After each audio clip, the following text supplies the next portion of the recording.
wants to try on her own. Please allow her in just 2 minutes. Just be careful, okay? Go. Daddy will Until chase there. you. Woo! Oh, be careful!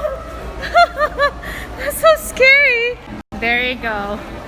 Unicorn rider with our Denise Love. Woo! Do you have a driver's license? Ah! No! Don't run over other people's feet. Here go, my love.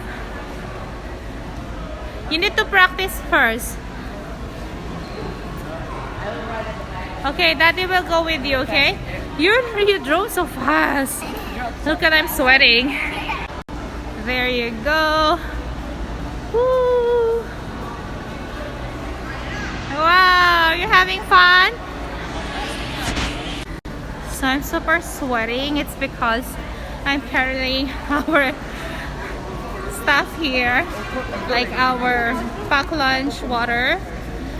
It's because if I will bring them back in our, we still have enough time from back in our car. It's a waste of time, right?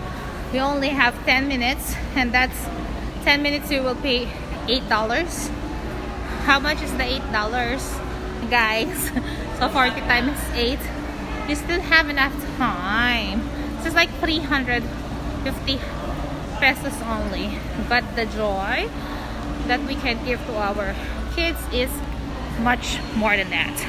When we say it's a treat day, it doesn't mean it's all about all food, sugary, but it's all about how you will reward your kids. Once again, please don't forget to subscribe to Cara sa Canada.